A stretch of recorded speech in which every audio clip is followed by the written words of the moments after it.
If you aren't planning ahead coming into a corner, or if you're coming in too hot, it's really easy to get unsettled and fly past the corner, or lean over too far, or have the tires slide out. So the proper steps to initiating a turn are looking ahead so that you see the corner. You know that you need to brake before you get to the corner, because if you're coming in too hot and you're not slowing down until you get to the corner, then it's going to be a lot harder to turn. You're going to lose your momentum, which makes it hard to get up a steep hill if it's right after the turn. So look ahead, do your braking early, be smooth with the brakes, because if you're too hard on the brakes, you stab at the brakes, it's going to compress the forks a lot, and then when you release the brakes, the forks are going to bounce back up, and this will be more likely for the front tire to slide out if you start turning. So once you do your braking, you want to shift forward on the seat and then put your leg out, or keep it on the foot peg if you have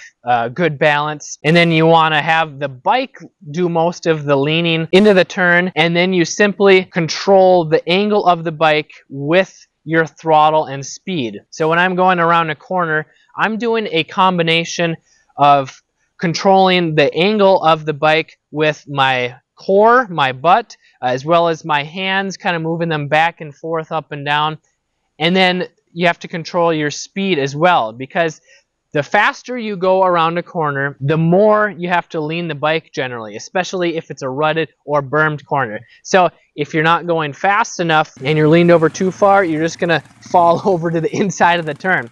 Where if you're going too fast and not leaned over far enough, then your bike is going to want to stand up and pop out of the rut or the corner. So you come into the corner, you get the bike leaned over a little bit by just pushing a little bit towards the inside. So left turn, you're pushing a little bit down left, and then you're just controlling the combination of your lean angle and the speed throughout the corner. And going back to an earlier lesson, you need to have very smooth throttle control, because if you're snappy, jerky with the throttle, maybe you're on too powerful of a bike, or you're in too low of a gear, if you're throughout the corner, then the bike is gonna get unsettled and you're a lot more likely to slide out or just pop out of the turn or the rut. And it may feel awkward at first, especially if you're used to riding a street bike, but don't work on your speed yet. Focus on being smooth, smooth with your transitions, from braking to moving your body position to leaning with the throttle.